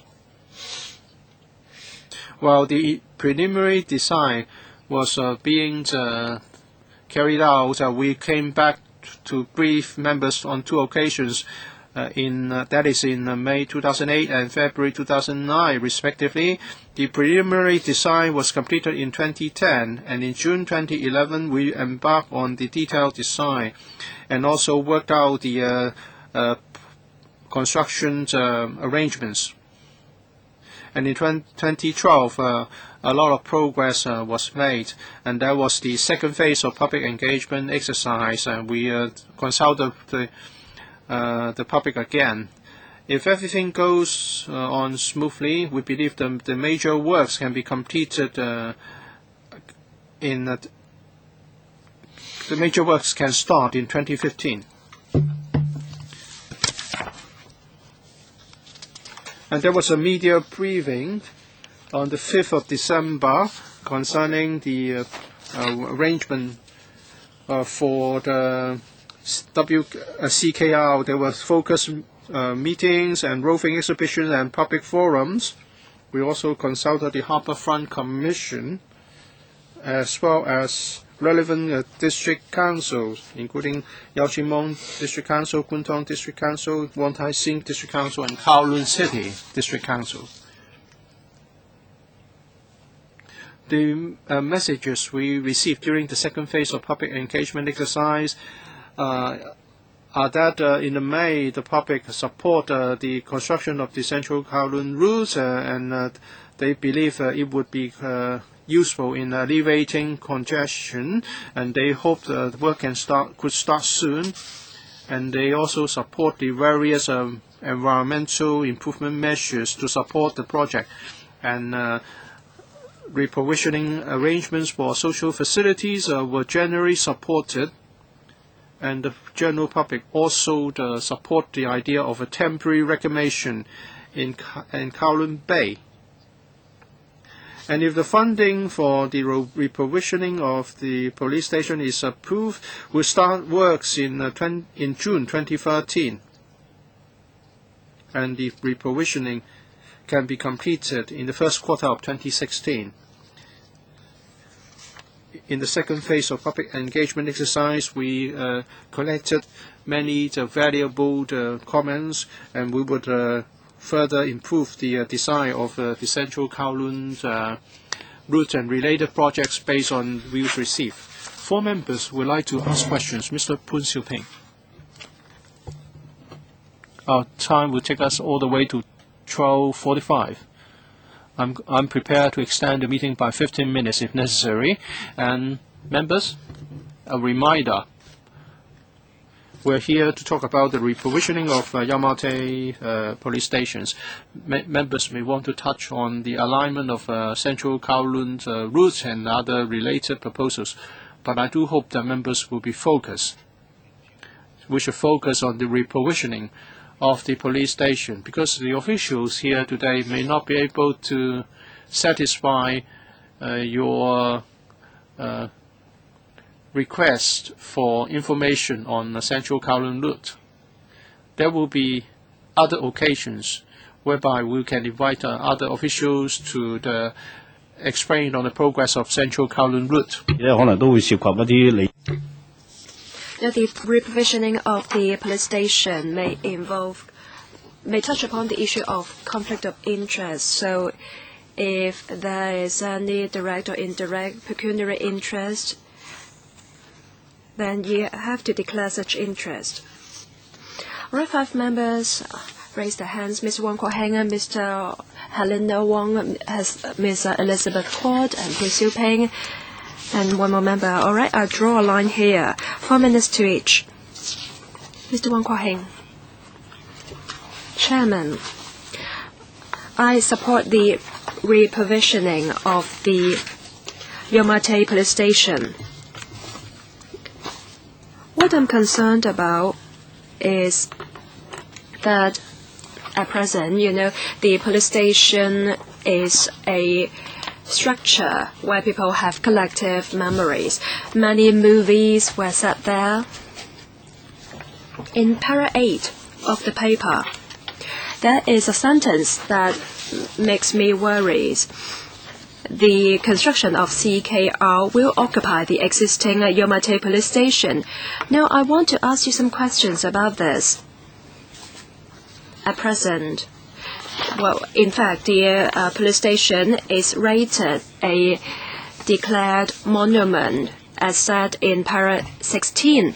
You said the construction will occupy the existing police station. What will happen to the heritage there? How can you preserve them?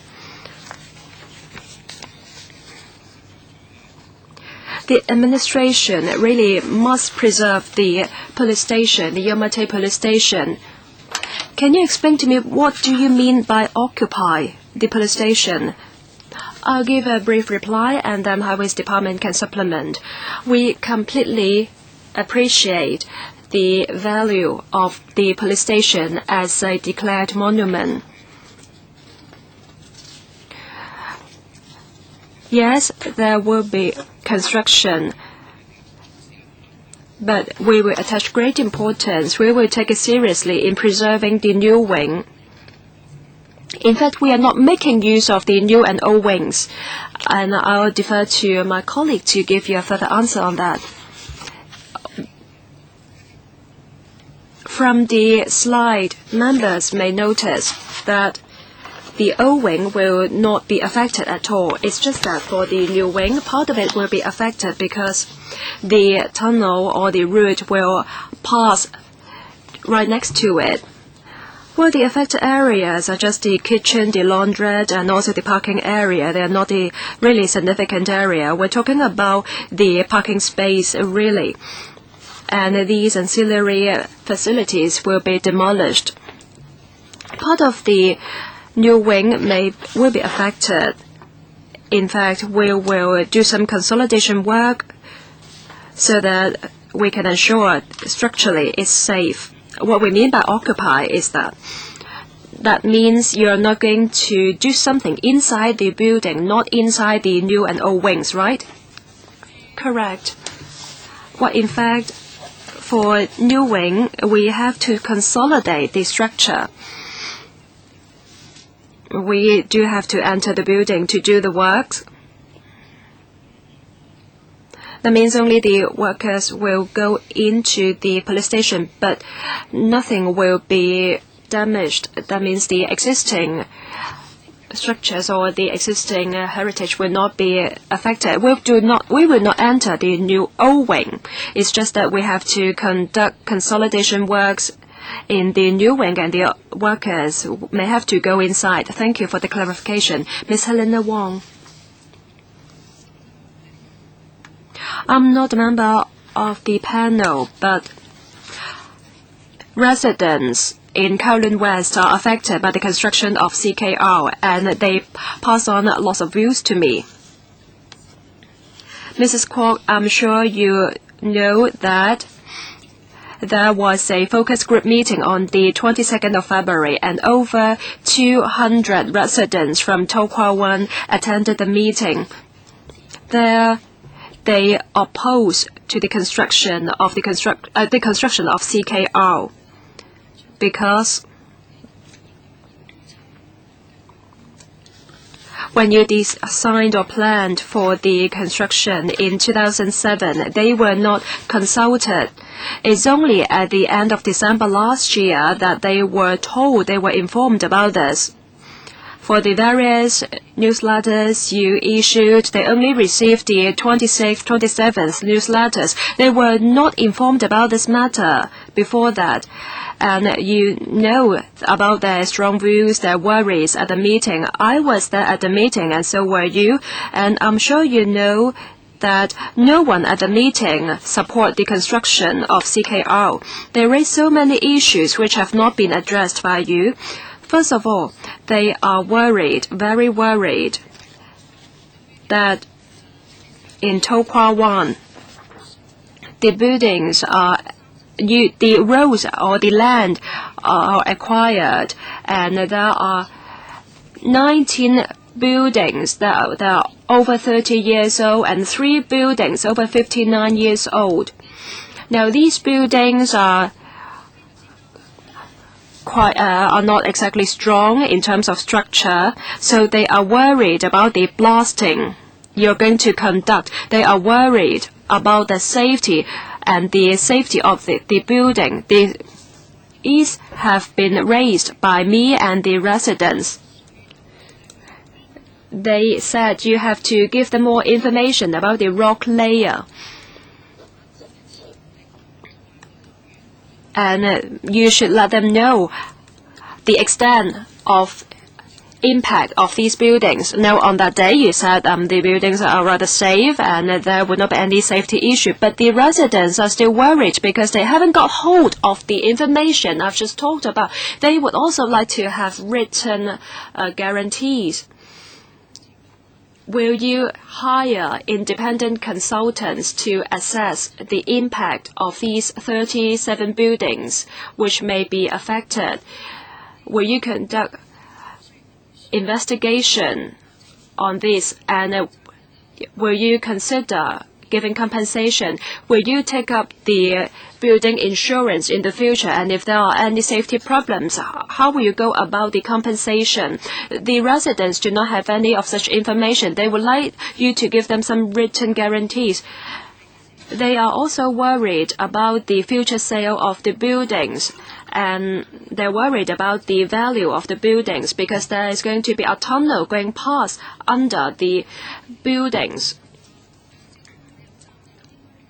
Does the administration have the responsibility in speeding up the urban renewal and in working together with the ERA?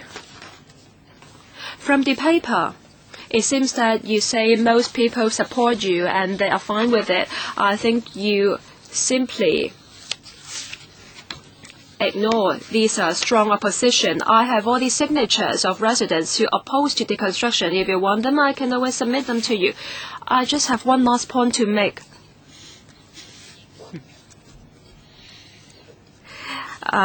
First point about PE2, public engagement stage 2. You haven't completed that. Now, the To Kwa Wan residents are very concerned about it, so you should review the information fully to them, and you should pass the information to the residents before you come to LASHCO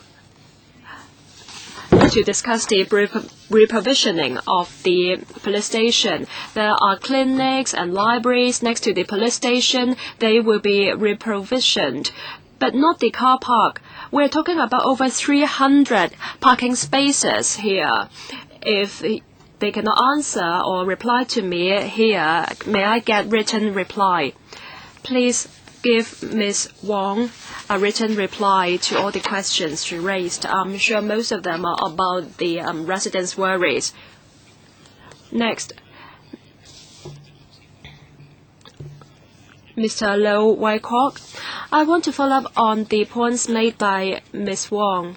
She mentioned there were signatures from the local residents, and there was this opposition. In fact, I already submitted all these to the administration. Can you, first of all, give us a verbal reply? In the letter,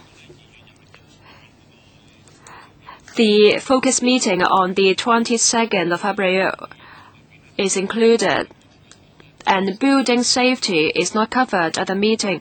It is really puzzling. I'm not exactly related to the construction, but I'm an engineer, so safety is one factor we look at. When it comes to construction like this, building safety is a must that we have to consider. So can you give us a verbal reply first? Mrs. Kwok, may I answer or reply to the questions raised briefly first?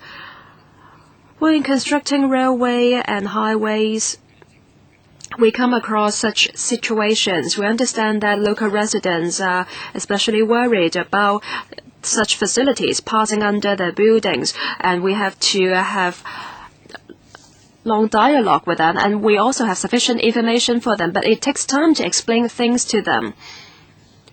The information required will of course be related to the residents, but that will take time. For the relocation of Ryomate Police Station, it has to be conducted first. That's why we come to LASHCO for funding approval. For building safety and other concerns, my colleagues will explain all these matters to lawmakers and local residents. Mrs. Kwok may like to give some supplement. Chairman, as Mr. Lo points out, building safety is of priority to us. In laying down the alignment, we also have lots of other factors to consider. The present alignment will go under rock layers. But we're talking about a considerable distance between it and the foundation of the building. We're going forward with blasting, and these works will be subject to very stringent monitoring system by the government. Every time we start the blast, we'll go to the affected areas to do assessment on the public facilities and buildings first. And before we conduct the works, the blasting, the excavation, we will also do some investigation concerning the rock layer. There will be ground investigation and further assessment to make sure the works will be safe. The works application will be scrutinized by the Mines Division first. So there are stringent monitoring systems. There will be monitoring points along the way to monitor the blasting works, to see how the nearby facilities and buildings will be affected. So there's a proper system of monitoring, and Hong Kong has seen many such projects carried out in the past. Well, I think we will have more occasions to follow up this issue. I think the Bureau would revert very soon with detailed information. And this panel would convene another meeting to look into those things. Ms. Elizabeth Kwok. Of course, we are also concerned about building safety. Apart from more information, I would like to see more dissemination of information to the residents to assure them, because they are concerned that their buildings may suffer from the vibration or there may be cracks. The residents are also concerned that the new police station will be far away from residential areas. In the past, it's just next to residential areas. The old police station was very useful in ensuring law and order, and they are concerned that the new police stations will not be as effective. There will be a temporary report room to be provided. Where is it? And people would like to get something other than a temporary report room. They would like to have a permanent one with a team of police officers attached there to maintain law and order. Would this be considered? We are aware of the concerns referred to by the member. We understand that people do have certain expectations in the reprovisioning of the police.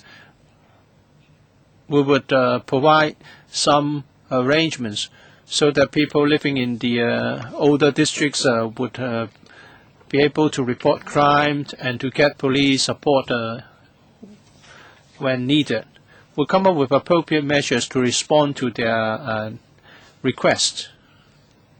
I hope members here can help us disseminate this information to residents. At this stage, we cannot be more specific about a timetable. In 2016, the new police station will be completed, and it will be only then that there will be the removal exercise. Well, if you have got new measures, please inform the district council and announce the new measures to assure residents. And also, please come up with measures that are acceptable to the residents. For example, they don't accept having a temporary report room. Well, if it's a temporary report room, where is it going to be located? And the residents may want to get a permanent report room.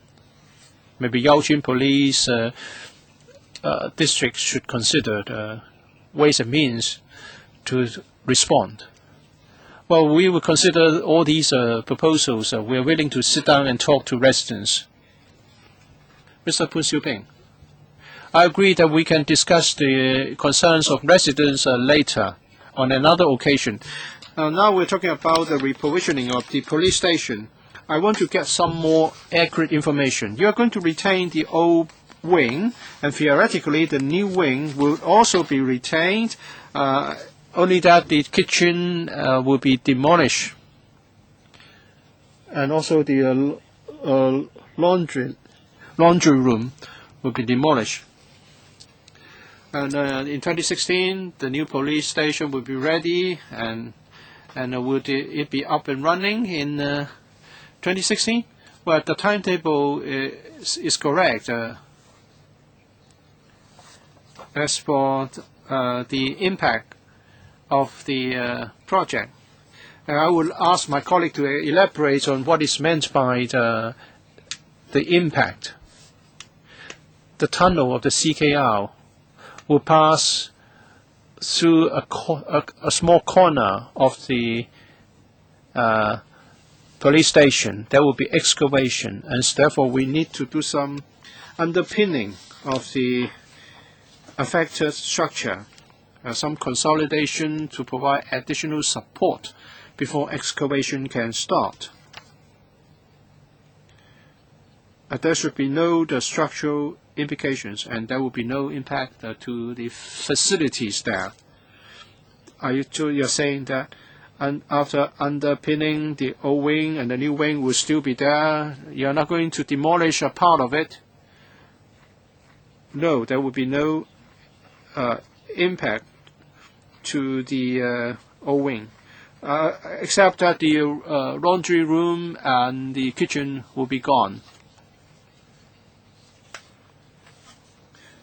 Yes, so the kitchen and the laundry room will be demolished. Mr. Wai,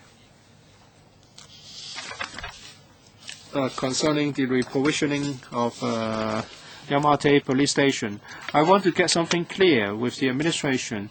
The Central Kowloon route has yet to be constructed. You are now doing some consultation, and even if this reprovisioning of Yamate Police Station, even if it is not regarded as an advanced project for Central Kowloon route, the police has got its own plan to reprovision the police station. Are the two related or interlinked? Well, I have to say that it's because of this new project that Yamate would be affected. Yamate Police Station will be affected because some space or there will be some impact to the police station or to the foundation, and the operation of the police station will be affected. And that's why we need to come up with a reprovisioning arrangement. They have to be relocated. The police station has to be relocated before we can start this CKR project. So in other words, if not for the CKR project, there's no need to reprovision Yamate Police Station. According to the paper, consultation on the CKR project is still ongoing. There's no 100% guarantee that ultimate alignment of CKR would be as stated now.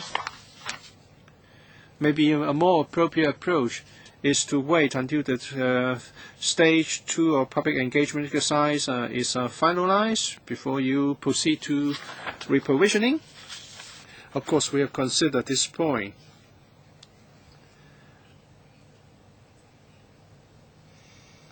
We have considered the fact that in past consultation exercises, CKR projects has been well supported, and to tie in with the construction timetable or arrangement, we need to complete all the reprovisioning plans first. Otherwise, the timetable will be affected. There will be delays.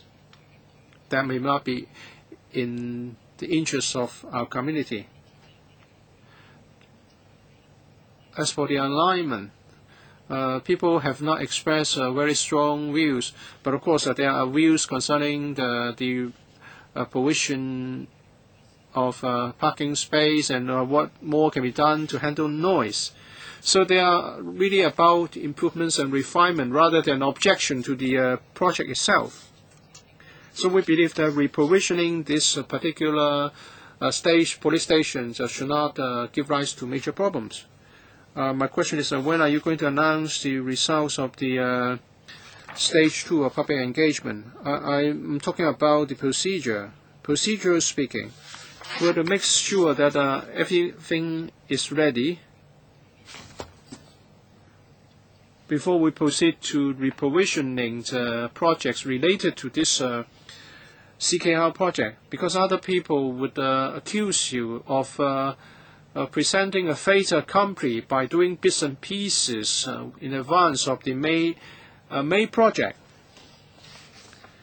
Maybe there's still some time to handle all these related plans and projects first.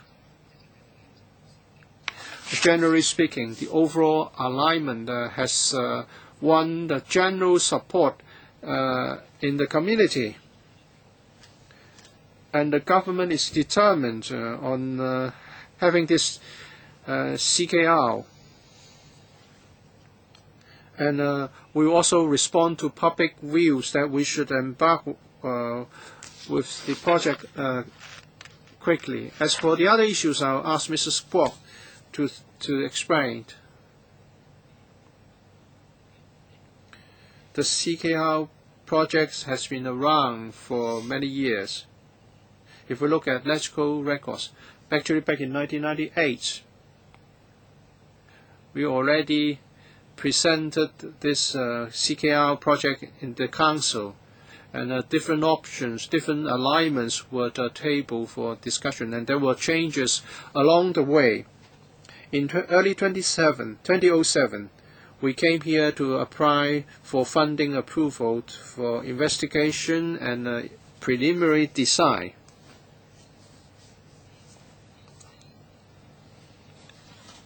And there was a wide discussion in this council, and in response to the members' concern and concerns from residents, and after securing funding approval in this council, we immediately started the investigation and the preliminary design.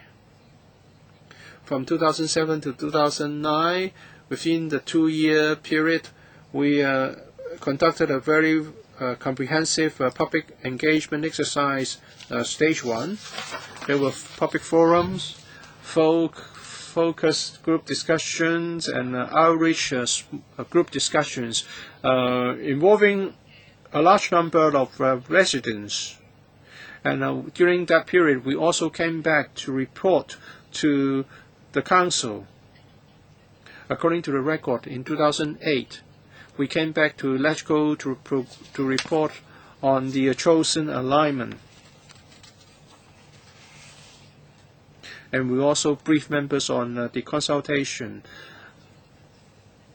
It was also agreed that we should, based on the chosen alignment, proceed to preliminary design and then subsequently detailed design. The message that we have gained through consultation is that the public generally support that the CKR should be proceeded with as a priority, and they generally supported the chosen alignment. But of course, residents have many concerns, which we would engage them.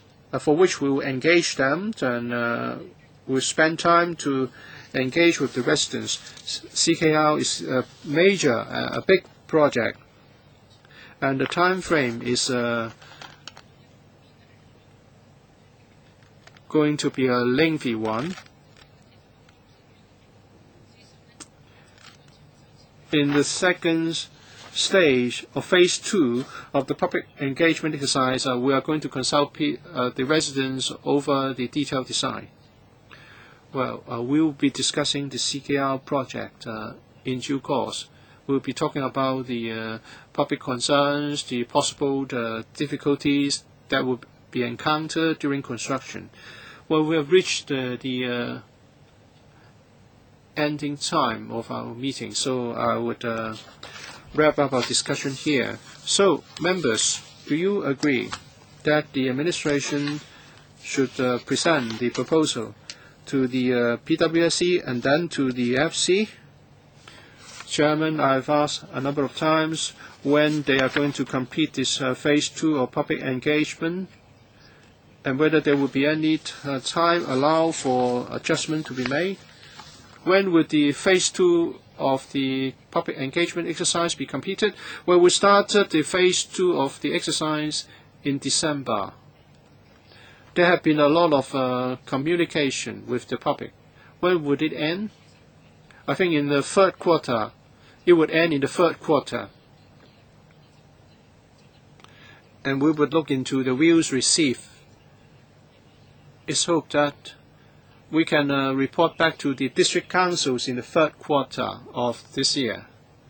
But I don't think the findings of the consultation exercise would say that people no longer want the CKR, or the CKR project will not be proceeded with. I believe at that time the transport panel will certainly convene another meeting to look into that. I think meetings adjourned, and I would like to thank the Undersecretary and his team for coming to our meeting. The next meeting will be held on the 19th of April at 10 o'clock, not 10:45. Members, please be reminded of the starting time. And there will be a special meeting on this 22nd of April. We start at 8:30. We'll be looking at the diversion or evening of traffic flow of the cross-harbor tunnels, and we will be receiving deputations. Thank you.